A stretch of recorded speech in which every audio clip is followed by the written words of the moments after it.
Doktor Yasemen Səmədova'yı davet ediyoruz. Muhalece yanaşmalarını dikkat eksikliğinde anlatacak. Buyurun Yasemen Hanım.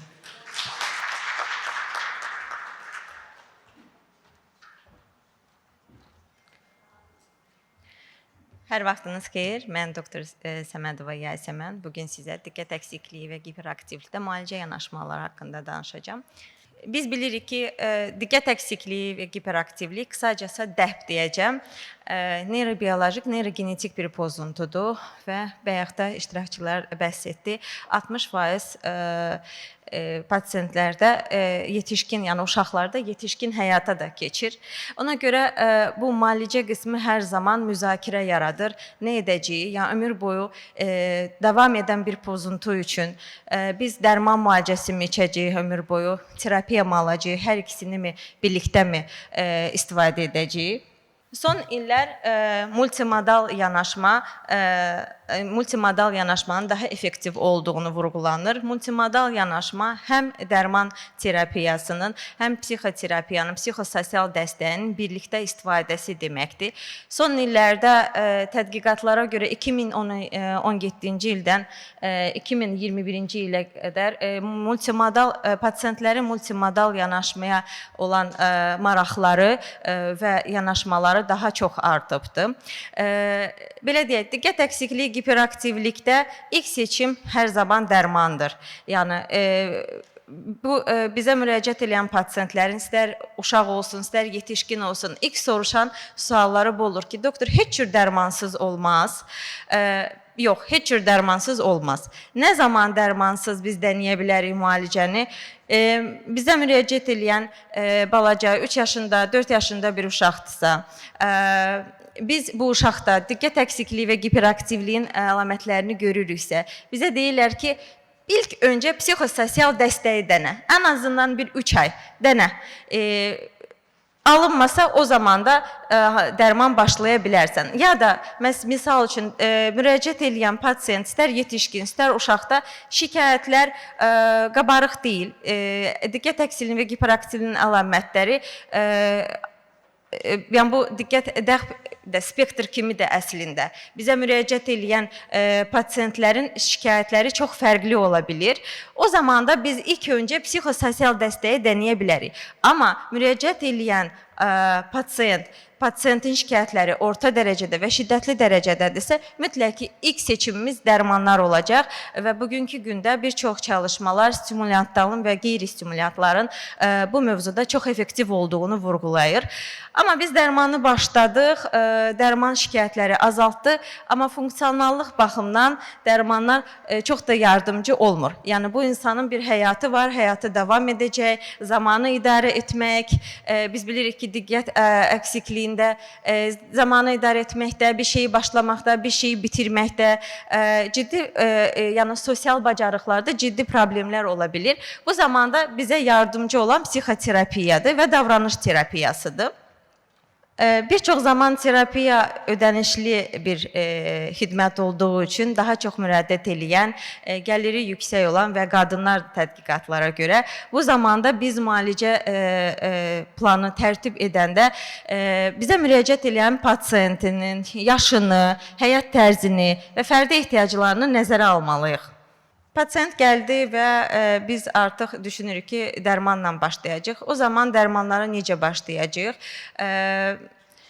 Bizim ölkədə bilirsiniz ki, stimulyantlar yoxdur və qadağandır. Amma bütün dünyada ilk seçim preparatlar stimulyantlardır.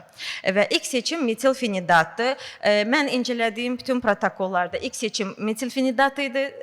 Sadəcə Kanada protokolunda ilk seçim amfetaminlərdir. Biz metilfenidatla başlayırıq.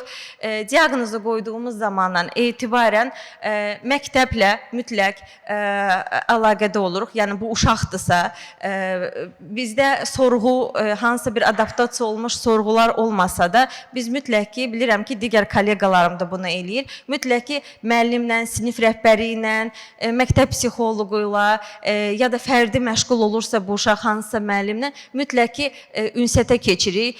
Valideynin bizə verə bilmədiyi hansısa müşahidələri müəllimlərdən alırıq və bir də ki, həm diaqnozu təsdiqləmək üçün, həm də ki, dərman yazacaqsa, dərmanın effektivliyini müşahidə etmək üçün mütləq ki məktəblə əlaqədə olmalıyıq. Yəni hər zaman uşaq haqqında soruşmalıyıq. Dərmanı başladıq. 6 həftə ərzində protokollar deyir ki, 6 həftə ərzində müşahidə edəcəksən. Metilfenidat sənə kömək etmirsə, digər amfetamin qruplarına müraciət edəcəksən. Burada lisdeksamfetamin, o da yardımcı olmursa deksamfetaminə keçəcəksən. Bəzən də stimulantlar kömək etmir ya da bizim ölkədəki kimi stimulantlar yoxdur. Biz ilk öncə qeyri-stimulantlardan başlayırıq. Bizim ölkədə seçim preparatı təkcə atomoksitindir. Digər ölkələrdə guanfaksin, klonidin də var. Bu zamanda biz atomoksitini başlayanda tədricən başlayırıq və tədricən ən aşağı optimal dozaya qaldırırıq.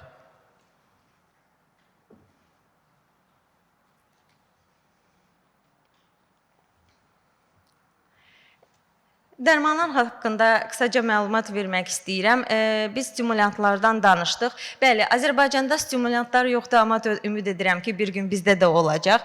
Amma yəni bilirəm ki, sizin də təcrübənizdə bir çox ailələrimiz var. Çox olmasa da bəzi ailələrimiz var ki, atomoksitindən və Azərbaycanda olan dərmanlardan effekt ala bilmədiyi zaman digər ölkələrə müraciət edə bilirlər. Ya da bəzi uşaqlarımız var ki, onlar və yeniyetmələrimiz böyüyür, artıq gedir xarici oxumağa və buradakı olan dərmanlar effektiv deyilsə, biz də onlara məsləhət görürük ki, bir müraciət elə oradakı psixiatra, bəlkə də o sənə ya da stimulantlar qeyd edə bilər. Mənim bu cür pasiyentlərim olduğu üçün düşünürəm ki, stimulantlar haqqında da bəzi məlumatları əldə etməliyik. Dünyada bir çeşit metilfenidatın və amfetaminin formaları var. Artıq metilfenidatın həm band forması, dəri altı ifraz olunan, həm sirop formaları var. Hansılar ki, bəzi uşaqlar bilirsiniz, tablet içmək istəmirlər, kapsul içmək istəmirlər. Ən məşhurları ticari olaraq və Türkiyədə, yəni qardaş ölkədə olan Concerta və Ritalindir. Concerta uzun müddətlidir, Ritalin qısa müddətlidir. Ümumi desək, başlanğıc dozaları uşaqlarda 18, yetişkinlərdə 36-dan başlayırıq və qısa müddətliləri 60-a, uzun müddətliləri 72 mg-a maksimum qaldıra bilirik. Bəzi ölkələrdə hətta uzun müddətli stimulantları gündə 2 dəfə belə təyin edə bilirlər yetişkinlərə. Məsələn, erkən konserta bir dəfə başlanırsa, saat 4-də, 5-də bir də konserta verilir. Bir də stimulantların vacib olan yan təsiri, rebound təsiri deyirik. Nə zaman ki, konsertanın, məsələn, konserta 7-8 saat, maksimum 9 saat təsir edir. Ondan sonra bir rebound təsiri başlayır. Rebound təsiri nədir? Qıcıqlıq, huysuzluq, özünə yer tapa bilmir, ürəyi bulanır, əsəbləşir, evdə ona sataşır, buna sataşır. Bu zamanda yanaşı olaraq qısa müddətli, məsələn, Ritalin də yanaşı verilir ki, bu rebound təsirin qarşısını ala bilək. Azərbaycanda qeyri-stimulatorların içində, yəni son illərdə daha rahat tapılan atomoksitindir. Mən 2018-də təcrübəmi başlayanda atomoksitin çox nadirən tapılırdı və 2 qat baha idi və ailələr demək olar ki, imtina eləyirdi bu dərmanı. Həm tapmaqdan, almaqdan. Artıq son 2 ildə biz çox rahatlıqla atomoksitin də yazırıq. Atomoksitin stimulatlar qədər də effektiv olmasa, amma çox effektiv dərmanda həm yetişkinlərdə, həm yeniyetmələrdə, həm uşaqlarda effektivliyi tədqiqatlar üzərindən sübut olunubdur. Bu dərmanı biz kiloya görə yazırıq. Xüsusilə də 70 kilo aşağı olan uşaqlarda biz 0,5-dən başlayırıq və tədricən 1,2 mg kiloqrama qaldırırıq. Evdə 10 ay olan maksimal atomoksitinin maksimal dozası 1.4 milliqram kiloqramadır. Amma tədqiqatlarda 1.8 və 2.4 belə var.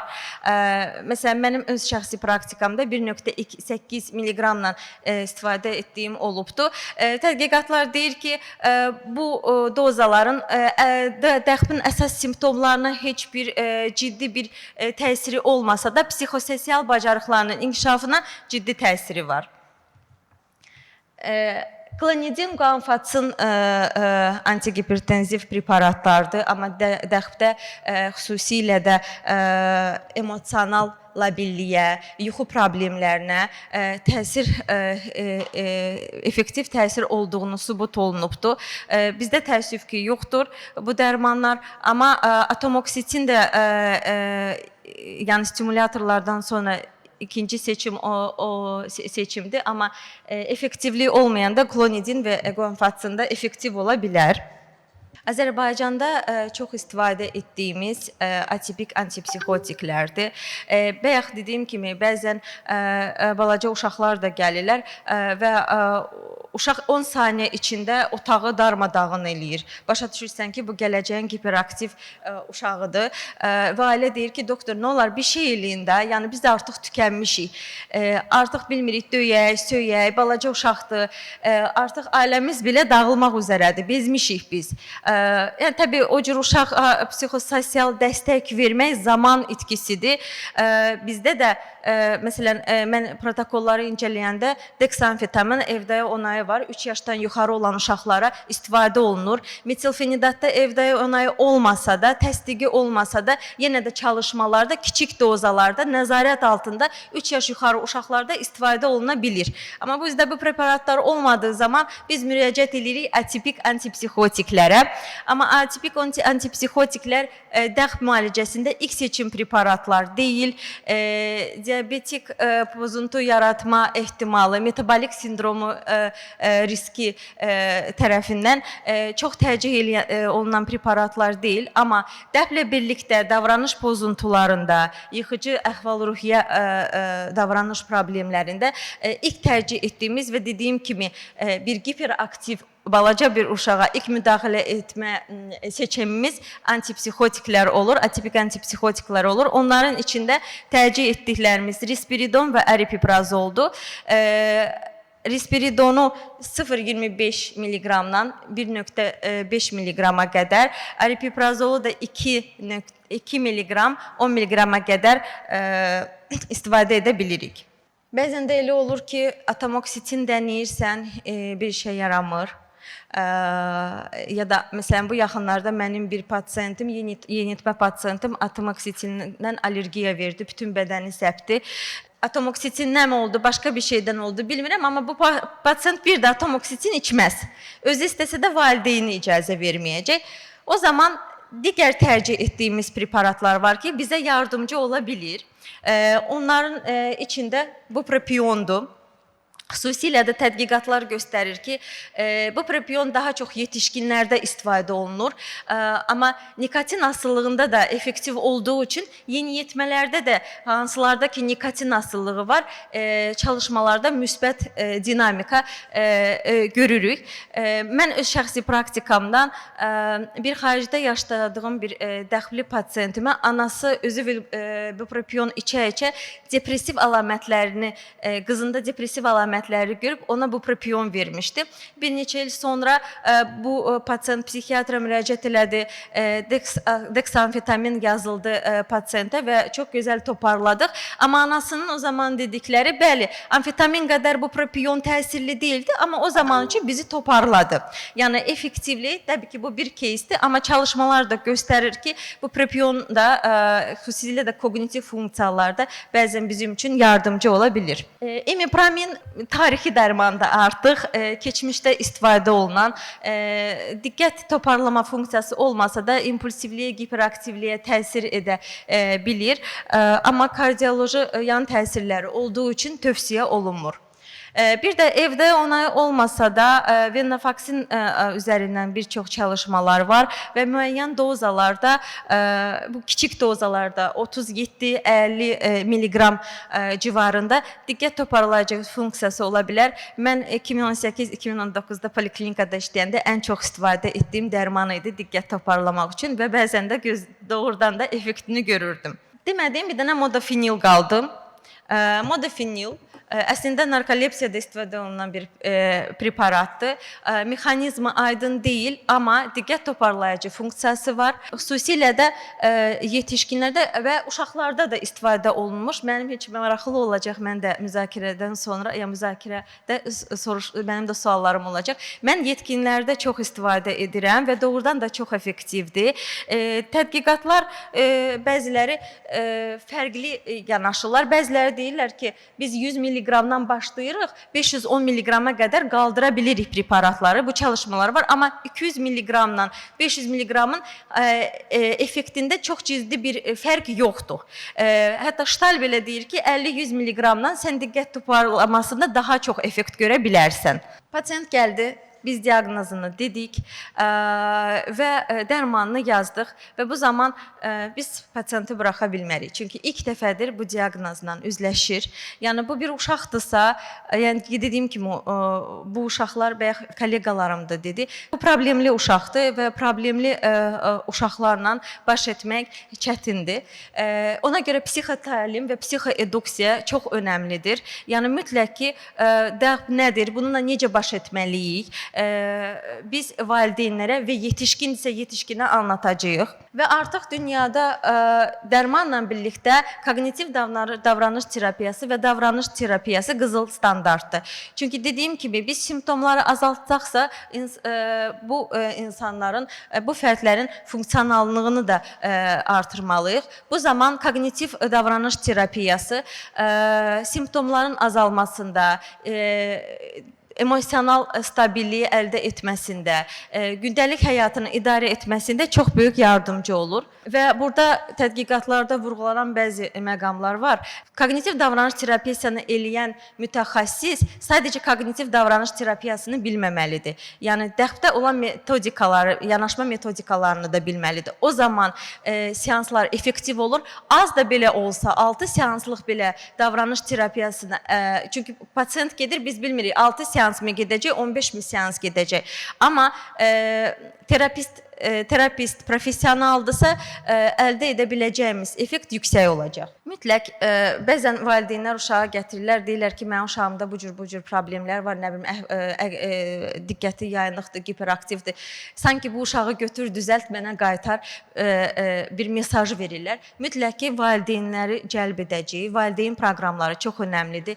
Dəxli uşaqlar bəzən tərs ola bilirlər, aşırı hərəkətli ola bilirlər, qəzəb partlamaları ola bilir. Uşaqlara doğru şəkildə necə sərhəd qoyacağıq, onlara sadəcə dərman verib məktəbə göndərməyəcək, gəldiyi zaman hansı suallar verə bilərik, o uşaqların duyğularını təmzimləməkdə onlara və həyat tərzlərini düzənləməkdə necə kömək edə bilərik. Bunun üçün xüsusi valideyn proqramları var və artıq bu proqramlar sadəcə belə üz-üzə deyil, onlayn şəkildə də ola bilər və hətta tədqiqatlara görə uşağın davranış problemləri nə qədər yüksəkdirsə, valideyni o qədər də çox cəlb eləməliyik terapiyaya. Çünki terapiya zamanı valideyn də bəzi bacarıqları əldə edir və terapiya bitəcək, amma o bacarıqları evdə gedib uşağına tətbiq edəcək. Gələn ailə, yəni söhbət uşaq pasiyentdən gedirsə, yəni bu ailə daxili konfliktlər ola bilər, ailədə ər-arvadın arasında hansısa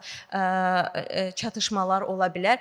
Ailə terapiyası bu zaman çox yardımcı olur. Çünki bəzən deyirlər ki, ailə boşandı, uşağın ona görə şikayətləri başladı. Yəqin dəxbi yoxdur, bu sadəcə boşandığı üçün oldu. Təbii ki, boşanan bütün cütlüklərdə uşaqları dəxli olmur. Dəx buna bağlı bir şey deyil, amma ailə münasibətləri dəxbin müalicəsi zamanı müsbət dinamikaya yol açır. Fiziki aktivliyi çox vurğulamaq istəyirəm. Həmən bütün uşaqlara ən azı həftədə 3 dəfə 45 dəqiqə fiziki aktivlik məsləhət görürük. Xüsusilə də aerob məşğələlər çox effektiv olduğunu vurğulayır. Və çox məşhur olan, amma adı üstündə olan tamamlayıcı və alternativ müalicə yanaşmaları bizim pasientlərin yəni dərmanı qırağa qoyub, terapiyanı qırağa qoyub başqa bir usullara, hansıları ki onlara daha cəlb edici gəlir, daha bir dəfəlik gəlir, sanki bunu edəcəklər və bütün dərdləri qutaracaq deyə yanaşmalar var. Məsələn, onların içində bəzilərini heç də qeyd eləmədim, çünki onların ümumiyyətcə heç bir təsdiqi yoxdur. Sink terapiyası, nə bilim, maqni terapiyası, bitkisel hansısa dərmanlar tək-tük sübutu olmayan tədqiqatlar olsa da bunları biz dəhbin müalicəsində istifadə etmirik. Bəzən konsultasiya zamanı da valideynlər soruşur ki, mən necə qidalandırım uşağımı, nə verim? Təbii ki, bu, bilmirəm, burada pediatrlar varsa, bütün uşaqlara bol protein verəcəyik, dəmirini, vitamin D-sini, B12-sini mütləq ki, nəzarət altında alacaq. Bunların əksikliyi sadəcə dəhbli olan uşaqlarda deyil, digər uşaqlarda da diqqət problemi, unutqanlıq yarada bilər. Amma sadəcə bu uşaqda problem olduğu zaman, məsələn, dəmir əksikliyi olduğu zaman dəmir verəcəyik. Dəhbi müalicə etmək üçün biz dəmir preparatı verməyəcəyik. Eyni şəkildə ən populyar olan omega preparatları. Doktor, omega verimmi? Bununla bağlı hansı sübut olmuş tədqiqatlar yoxdur. Bəziləri, tamam bitirirəm, bəziləri sadəcə yan təsirləri azaltdığını deyir. Eyni şəkildə də pəhrizlər və diyetalar heç bir təsdiqi olmayan metodlardır. Mindfulness-la bağlı yetişkinlərdə müsbət nəticələr var. Özünə şəfqət terapiyası, gəvşəmə texnikaları, bunlar müsbət təsir edir. Tamamlayıcı terapiyalarla bağlı burada əsas verə biləcəyimiz mesaj budur. Qızıl standart dərman terapiyasıdır və kognitiv davranış terapiyasıdır. Digər metodlar ümumiyyətcə heç bir işə yaramır. Bəzilərini mindfulness olsun, sağlam qidalanma olsun, bəzən dəmir preparatı olsun, buna fərdi yanaşacaq. Yəni, pasiyentin ehtiyacına görə verəcəyik. Amma hər önümüzə gələn uşağa tamamlayıcı müalicə yanaşmasını tərtib etməyəcəyik. Bunu da deyirəm, bitirirəm. Deməli, bu evdə ona təsdiqi olan bir virtual oyundur. Bu oyunu reseptlə əldə etmək olur. Deməli, həkim reseptdə yazır, siz gedirsiniz aptekdə, yəni artıq biz yox da bu başqa ölkələrdə olur. Aptekdən ödənişini eləyirsiniz, bu arada $99. Ödəniş eləyəndən sonra sizə icazə verilir və siz Play Marketdən, Apple Store'dan bunu yüklüyürsünüz. Tədqiqatlara görə gözəl nəticələr var. Mənə çox maraqlı gəldi, amma reseptlə əldə olunduğu üçün heç cür tapa bilmədim.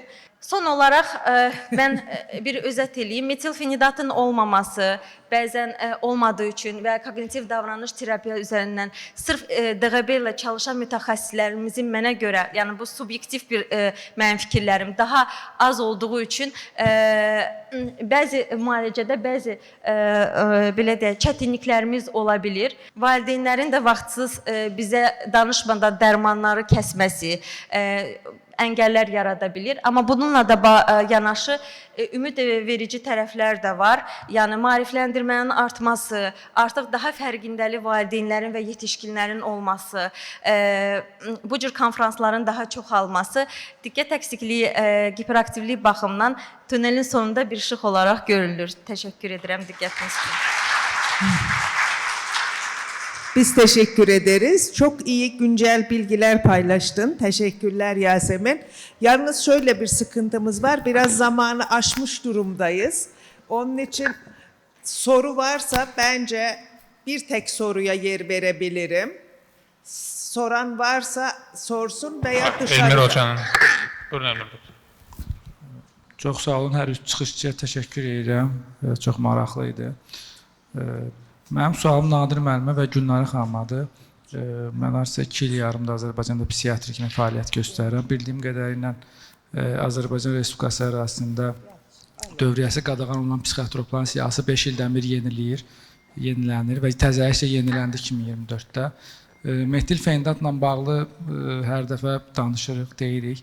Azərbaycan Psixiatriya Dərnəyinin nə qədər rolu var bu siyahının yenilənməyində? Söz haqqı varmı? Ümumiyyətlə soruşurlarmı bu dərnəkdən və dərnək nə qədər narahatdır bundan bağlı ki, ölkə ərazisində metil fendat yoxdur və biz nə edə bilərik? Çox sağ olun. Mən belə başa düşdüm ki, Psixiatriya Assosiasiyasını siz onu dərnək deyirsiniz. Biz assosiasiya deyirik. Fəaliyyəti ilə maraqlanırsınız yəqin ki.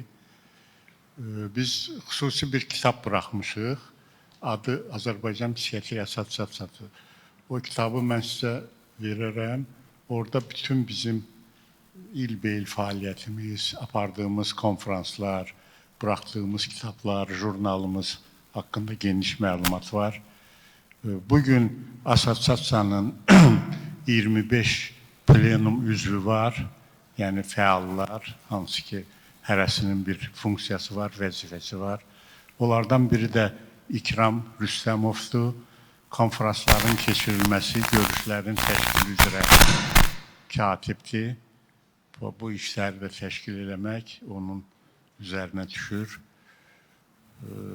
Nərmin xanım məsul katibdir. Gəray Gərayբəyli vitse-prezidentdir. İndi əlimizdən gələn eləyirik. Biz artıq 99-cu ildən Ümumdünya Psixiatriya Assosiasiyasının üzvüyük.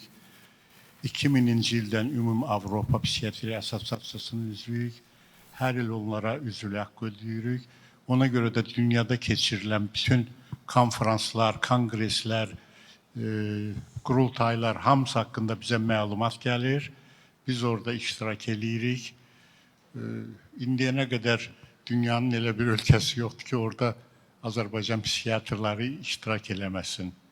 Misirdə, Yaponiyada, Amerikada, İngiltərədə, Fransada, bütün ölkələrdə. Bugün də bütün keçirilən konferanslar haqqında, kongreslər haqqında bizdə assosiasiyanın yerləşdiyi yerdə, yəni psixiki sağlamlıq mərkəzində bir lövhə düzəltmişik. Orada elanları asırıq. Bəzən internet vasitəsilə də məlumat veririk. Kim istəsə, hara istəsə il boyu gedə bilər. Bu qədər. Başqa sizi daha nə maraqlandırırsa, o kitabı mən sizə verərəm, ətraflı oxuyarsınız. Sağ olun. Çok teşekkürler. Konuşmacılara özellikle soru sormak isteyen varsa bir tek soru alabiliriz. Orhan Bey öyle dediler.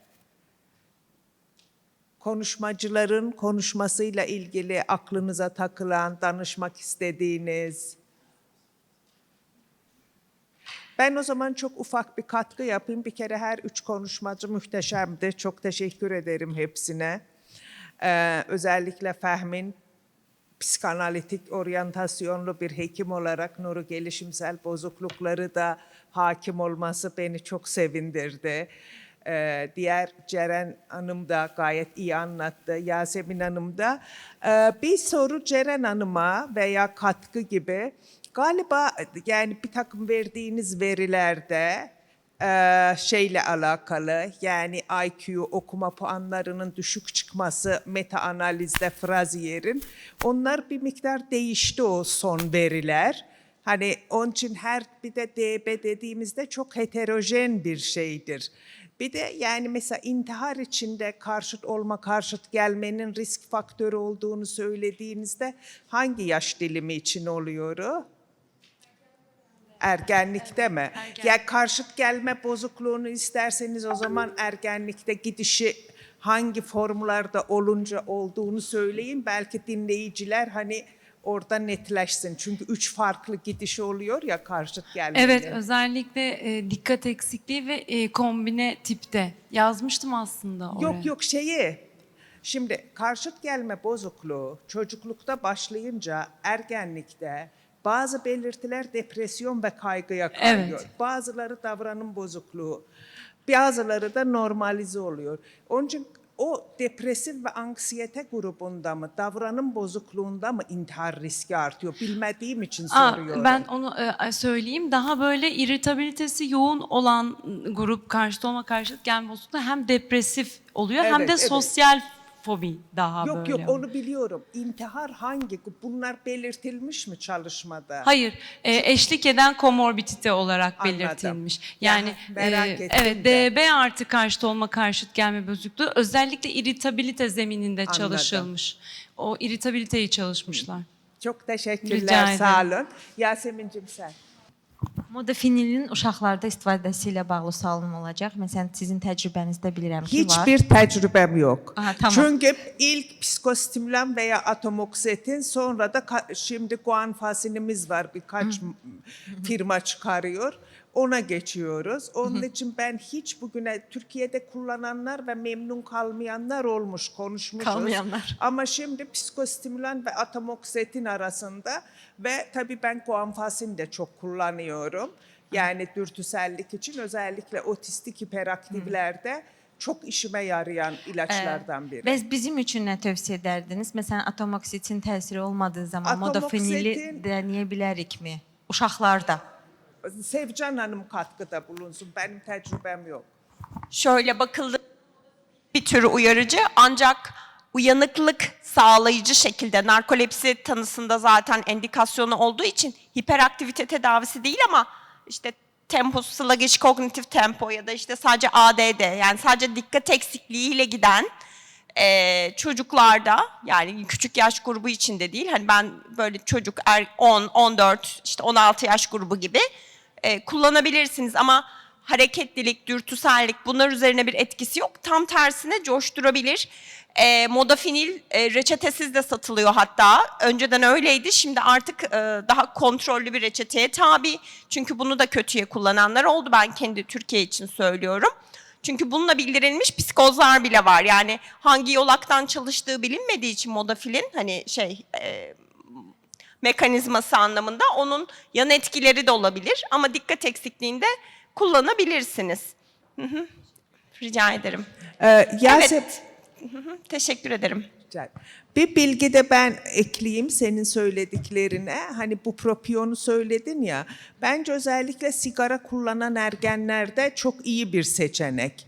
Hani özellikle sigara tedavisinde de kullanılıyor ya. En azından hani şimdi burada başka seçenekler azken sigara kullanan ergenlerde o seçenek de olabilir. Evet, hepinize çok teşekkür ederiz. Çox xahiş edirəm. Küçük bir sualım var. Buyurun. Mən zaman almaq istəmədim, ona görə sual vermədim. Mən praktik psixoloqam. Biz təcrübədə bu hiperaktivlik sindromuna çox oxşar olan hiperkin sindromu ilə də üzləşirik. Yəni çox xahiş edirəm, bunun yaxınlığı, fərqləri haqqında qısa bir məlumat verə bilərdinizmi? Hiperkin sindromu. Hiperkinetik sendrom. Belə də gedir. Aslında hiperkinetik sendrom hemen hemen benim yeni asistanlığımda 1990'larda Dünya Sağlık Örgütü'nün kullandığı terimdi. 1960'lardan sonra 70'lerde sadece hiperaktiviteyi tanımlayan durumlarda sırf davranış olarak buna hiperkinetik sendrom deniliyordu. Ama sonra Amerikan ekolunun DSM diye tanısal bir kitap çıkardıkları zaman ve o zaman 80'lerde bunun temel belirtisinin dikkat eksikliği olduğunu, vakaların çok az bir kesiminde %10, %15'inde sırf hiperkinezi olduğu görülerek hiperkinezi ve dürtüsellik, acelecilik. O zaman bunun adını dikkat eksikliği hiperaktivite bozukluğuna çevirdiler. Ve 3 alt kategoriden söz ettiler. Birinci alt kategori ve en sık görülen hem hiperaktivite, sizin buyurduğunuz gibi hiperkinezi ve dikkat eksikliği.